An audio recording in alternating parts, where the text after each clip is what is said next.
So இந்த பைத்தன்ல if condition அப்படின்றது ரொம்ப ரொம்ப முக்கியங்க. இப்போ இந்த இஃப் கண்டிஷன் அப்படின்றத வச்சு தான் நம்ம வந்து பெட்டர் டிசிஷன்ஸை மேக் பண்ணுறோம்.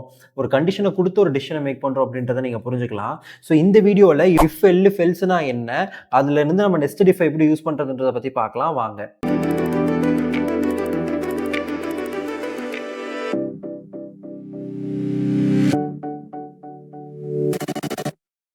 ஸோ இந்த இஃப் அப்படின்றத நம்ம புரிஞ்சுக்கிறதுக்கு என்ன பண்ணலாம் அப்படின்னா, ஒரு ரியல் டைம் சினாரியோ வச்சு யோசிச்சு பார்க்கலாங்க. ரியல் டைம் சினாரியோ வச்சு நீங்கள் யோசிக்கும் போது கொஞ்சம் ஈஸியாக புரியும்.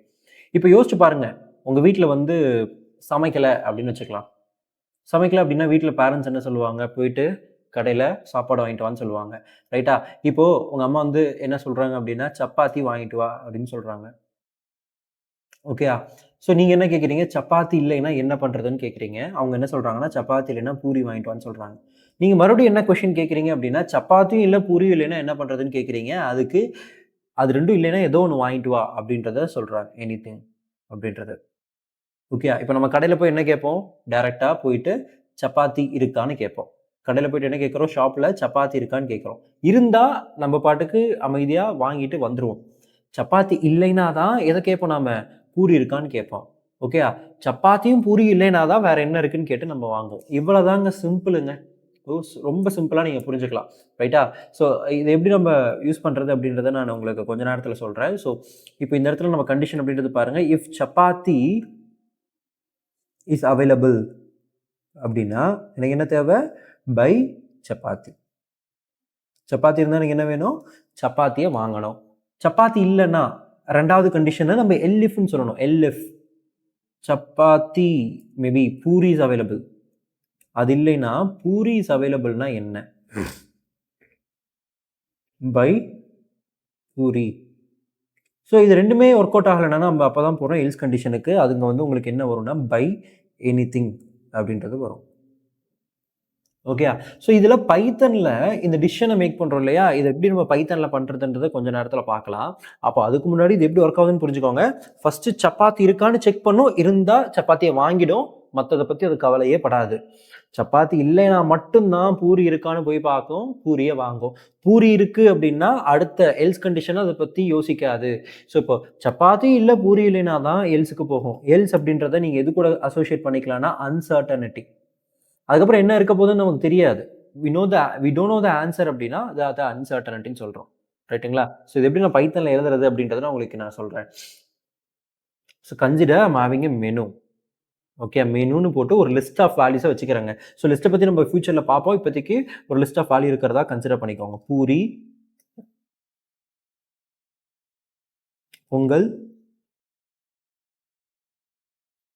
சப்பாத்தி, ஓகே, இட்லின்னு இருக்கு. ஸோ இது வந்து ஒரு கலெக்ஷன் ஆஃப் வேல்யூஸ் நான் வச்சிருக்கேன். இப்போ நான் என்ன பண்ணுறேன், இதில் வந்து சப்பாத்தி இருக்கான்னு செக் பண்ண போகிறோம். அதுக்கு ஒரு கண்டிஷன் எழுதுறேன். இஃப் சப்பாத்தி, நேற்று கிளாஸில் தான் நான் வந்து நேற்று எபிசோடில் வந்து we have discussed about the operators. ஒரு விஷயம் இருக்கா இல்லையான்னு செக் பண்ணுறதுக்கு மெம்பர்ஷிப் ஆப்ரேட்டர் பயன்படுத்தணும். நான் இன்னும் பயன்படுத்துகிறேன். சப்பாத்தி எதில் இருக்கான்னு செக் பண்ண போகிறோம், மெனுவில் இருக்கான்னு. ஓகே, இப்போ ஏன் போடுறோம், கேள்வியாக கேட்குறோம். அதை வெறும் சப்பாத்தின் மெனுனா ட்ரூன்னு வரும். பட் அதை நான் கேள்வியாக கேட்க போகிறேன். ஓகே, கேள்வியாக கேட்குறனால நான் என்ன கொடுக்குறேன், இஃப் சப்பாத்தின் மெனுன்னு ஒரு கொஸ்டினாக கேட்குறேன். கேட்டுட்டு இதுக்குன்னு ஒரு சின்டாக்ஸ் இருக்குங்க. இந்த ஸ்டேட்மெண்ட்டுக்கு அப்புறம் ஒரு காலனை வைக்கணும். ஓகே, அந்த ஸ்டேட்மெண்ட்க்கு அப்புறம் என்ன வைக்கணும், ஒரு காலனை வைக்கணும். காலன் வச்சா போதுமா? காலன் வச்சதுக்கப்புறம் எனக்கு அடுத்த லைன் என்ன ஆகும்னா, இந்த இண்டென்டேஷன் அப்படின்றது எனக்கு வரும். இந்த இண்டென்டேஷன் எதை குறிக்குது அப்படின்னா, whatever I am just going to type after this indentation which will be the part of the if condition. If கண்டிஷனோட பார்ட்டாக இருக்கும். இப்போ நான் என்ன பண்ணுறேன் அப்படின்னா, பை சப்பாத்தி அப்படின்றத நான் கொடுக்குறேன். ஓகே, அடுத்த கண்டிஷன் நமக்கு என்ன, எல்இஃப் பூரி இன் மெனு. பூரி இருந்தால் என்ன பண்ணுறோம், பிரிண்ட் பை பூரி. அடுத்த கண்டிஷனுக்கு வெளியே வந்துடணுங்க, இண்டென்டேஷன்லேயே இருக்கக்கூடாது. இண்டென்டேஷன்லேயே போயிட்டு நான் எல்ஸ் எழுதணும்னா அப்படின்னா அது தப்பு. அப்படி பண்ணக்கூடாது. நம்ம வெளியே வந்து தான் நம்ம வந்து எழுதணும், அது தப்பு.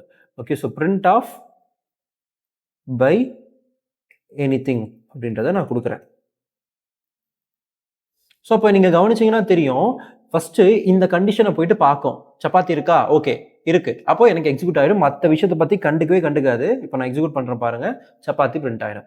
சரி, இப்போ இந்த லிஸ்ட்ல சப்பாத்தி இல்லன்னு வச்சுக்கலாம். சப்பாத்தி என்ன பண்றேன், நானு தூக்கிடுறேன். சப்பாத்திய தூக்கிட்டேன். இப்போ எனக்கு என்ன ஆகுது அப்படின்னா, பூரின்றது பிரிண்ட் ஆகுது. ஏன்னா அது சப்பாத்திய செக் பண்ணியிருக்கோம். சப்பாத்திய செக் பண்ணிட்ட பிறகு அடுத்து பூரிய செக் பண்ற காரணத்தினால, சப்பாத்தி இல்ல. அதனால நமக்கு வந்து பூரி ஒர்க் ஆகுது. ரைட்டுங்களா? சரி, இப்போ நான் என்ன பண்றேன் அப்படின்னா, பூரியவும் தூக்குறேன். ஸோ இப்போ நான் சப்பாத்தியும் தூக்கிட்டேன், பூரியும் தூக்கிட்டேன். இப்போ நான் என்ன பண்றேன் அப்படின்னா, இத எக்ஸிக்யூட் பண்றேன். எனக்கு என்ன வந்திருக்கு, பை எனிதிங் அப்படின்றது வந்திருக்கு. ரைட்டா? அப்போ 3 கண்டிஷன் இருக்கு அப்படின்னா, நீங்க என்ன பண்ணணும், இஃப், எல்இஃப், எல்ஸை யூஸ் பண்றோம். இஃப், எல்இஃப், எல்ஸை யூஸ் பண்றோம். ஒரே ஒரு கண்டிஷன் இருக்குன்னா நீங்க இஃப் மட்டும் பயன்படுத்தினா போதும். 2 கண்டிஷனுக்கு இஃப், எல்ஸை யூஸ் பண்ணணும். 3 கண்டிஷனுக்கு இஃப், எல்இஃப், எல்ஸ். 4 கண்டிஷன் இருக்குன்னா இஃப், எல்இஃப், எல்இஃப், எல்ஸ். அதாவது சப்பாத்தி மட்டும்தான் உங்களுக்கு ப்ரையாரிட்டினா நீங்க இஃப் மட்டும் எழுதுனா போதும். சப்பாத்தி இன்னொன்னும் அப்படின்னா சப்பாத்தி அண்ட் எனிதிங்னா நீங்க இஃப்பும் எல்ஸ்ல எனிதிங்கும் போட்டுக்கலாம். அதே மாதிரி இங்க 3 கண்டிஷன், இங்க 4 கண்டிஷன். ஸோ இஃப் ஒரு தடவை வரணும், எல்ஸ் ஒரு தடவை வரணும். எல்இஃப் எத்தனை தடவை வேணா வரலாம். ஒரு 10 கண்டிஷன் இருக்குன்னா கூட அதுல ஃபர்ஸ்ட் இஃப் வரணும், ரெண்டாவது லாஸ்டா எல்ஸ் வரணும், நடுவுல நீங்க எத்தனை எல்இஃப் வேணா வச்சுக்கலான்றது தான் இதோட அர்த்தமே. ரைட்டுங்களா? ஸோ இப்படிதான் நம்ம இஃப் கண்டிஷனை பார்க்குறோம். ஸோ இதில் வந்து உங்களுக்கு நான் ஒரு 3 கொஷின் தரேங்க. இந்த 3 கொஷின் உங்களால் சால்வ் பண்ண முடியுதான்னு பாருங்க. ஆல்ரெடி பிஎம்ஐ அப்படின்ற டாஸ்க்கை நீங்கள் பண்ணியிருப்பீங்க. இன்னைக்கு நீங்கள் என்ன பண்ணணும் அப்படின்னா பிஎம்ஐ 2.0 பண்ண போகிறாங்க. பிஎம்ஐ 2.0னா என்னன்னு நான் சொல்கிறேன். நீங்கள் வந்து யூசர் கிட்ட இருந்து நேம் வாங்கணும், ஹைட் வாங்கணும், வெயிட் வாங்கணும். ஓகே, இன்புட்டாக நேம் வாங்குறீங்க, ஹைட் வாங்குறீங்க, வெயிட் வாங்குறீங்க. இதை வச்சுட்டு நம்ம என்ன பண்ணுவோம், பிஎம்ஐயை கால்குலேட் பண்ணுவோம். பிஎம்ஐ அப்படின்றது weight divided by height square. Weight எப்படி இருக்கணும், வெயிட் வந்து நமக்கு கேஜியில் இருக்கணும், ஹைட்டு வந்து மீட்டரில் இருக்கணும். இது வந்து நமக்கு ஒரு வேல்யூவை கொடுக்குங்க. இது வந்து ஏதாவது ஒரு வேல்யூவை கொடுக்கும். இது கொடுக்குது அப்படின்னா இதை வச்சு நீங்கள் ஒரு அவுட்புட்டை ஜென்ரேட் பண்ணணும். இப்போ உதாரணத்துக்கு பிஎம்ஐ அப்படின்றது ஒருத்தவங்க ஒல்லியாக இருக்காங்களா, இல்லை உடம்பா இருக்காங்களா, இல்லை வந்து நார்மலாக இருக்காங்களான்னு சொல்கிறது. லீனு, நார்மல், ஓவர் வெயிட்னு சொல்லும். ஸோ இந்த லீனோட கேட்டகரி பார்த்தீங்கன்னா 18.5க்கு கீழே இருந்தால் அவங்க லீனு. அதே 18.5ல இருந்து 25 இருந்தால் அவங்க நார்மல். 25க்கு மேலே இருக்காங்கன்னா அவங்கள வந்து நம்ம ஓவர் வெயிட்னு சொல்கிறோம்.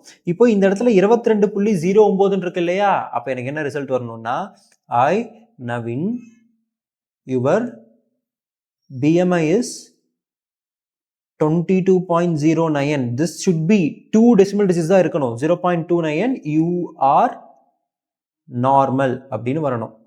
இதே ஓவர் வெயிட்டா இருக்காங்கன்னா இது அப்படியே இருக்கணும். இதுக்கு பதிலா எனக்கு என்ன வரணும், you are overweight. இதே லீனா இருக்காங்கன்னா you are lean அப்படின்றது எனக்கு வரணும். ஸோ இது ஃபர்ஸ்ட் டாஸ்க்குங்க. இந்த டாஸ்க்கை நீங்க பண்ணிட்டீங்க அப்படின்னா கமெண்ட் செக்ஷன்ல அந்த கோடிங்கை போடுங்க. நான் கரெக்டா இல்லையான்றதை உங்களுக்கு நான் செக் பண்ணி சொல்றேன்.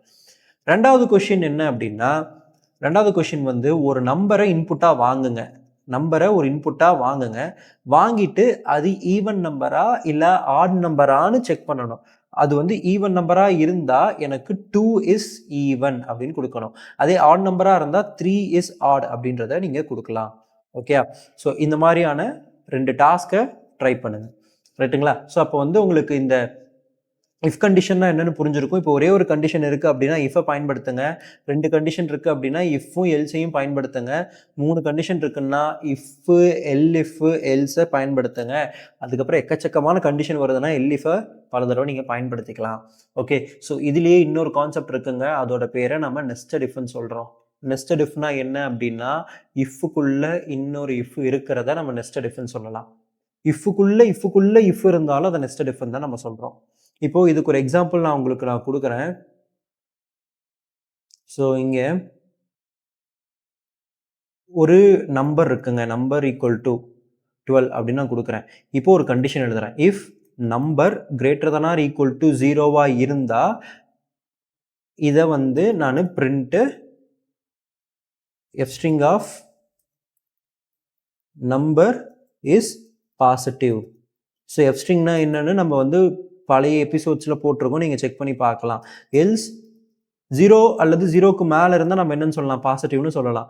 இல்லைன்னா if string of number is negative. அப்போது இந்த இடத்துல நம்பர் அப்படின்றது எனக்கு 12 இருக்குங்க. 12 வந்து எனக்கு greater than or equal to 0ன்ற கண்டிஷனை சாட்டிஸ்ஃபை பண்ணணும். அதனால எனக்கு என்ன அவுட்புட் வரும்னா நம்பர் இஸ் பாசிட்டிவ்னு வரும். இதே -12 இருக்குன்னா இந்த கண்டிஷனை அது சாட்டிஸ்ஃபை பண்ணாது. அதனால எனக்கு வரப்போகிற ஆன்சர் ஆனது எப்படி இருக்கும், -12 இருக்கும். ரைட்டா?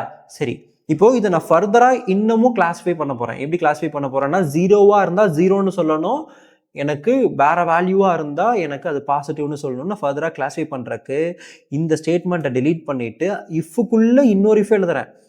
இஃப்க்குள்ள வரக்கூடிய இன்டென்டேஷன்ல இன்னொரு இஃப் எழுதுறேன். அங்க இஃப் நம்பர் ஈக்குவல் டு 0னா எனக்கு என்ன வரணும்னு சொல்றேன்னா, print f string of number is 0.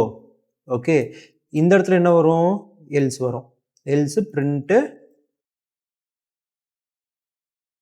f string of number is positive. Okay, ஒரு ஃபில்ட்ரேஷன் மாதிரி தாங்க. ரைட்டா? இங்கே பாருங்க, number greater than or equal to 0ன்னு இருக்கு. ஓகே, இப்போ இங்கே 12 இருக்குன்னு வைங்க. 12ன்றது இந்த கண்டிஷனை சாட்டிஸ்ஃபை பண்ணிடுது, பெரிய இஃபை சாட்டிஸ்ஃபை பண்ணுது. மறுபடியும் சின்ன இஃபை போய் செக் பண்ணணும். சின்ன இஃப் அது சாட்டிஸ்ஃபை பண்ணாது.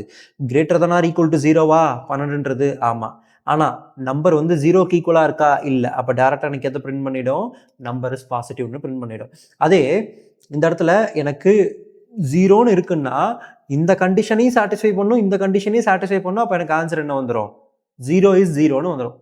இதே 12 இருந்தால் மேலே இருக்கக்கூடிய கண்டிஷன் சாட்டிஸ்ஃபை ஆகுது, ஆனால் இது சாட்டிஸ்ஃபை ஆகாது. அதனால எனக்கு என்ன கிடச்சிரும், இந்த எல்ஸ் பார்ட் கிடச்சிரும். ஸோ 12 இஸ் பாசிட்டிவ்னு வரும். இதே மைனஸ் போட்டேன்னா பெரிய இஃபே சாட்டிஸ்ஃபை ஆகாது.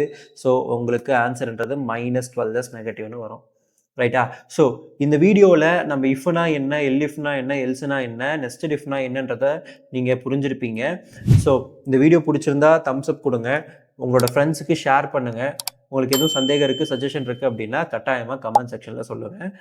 Thank you. Will see you tomorrow. Bye.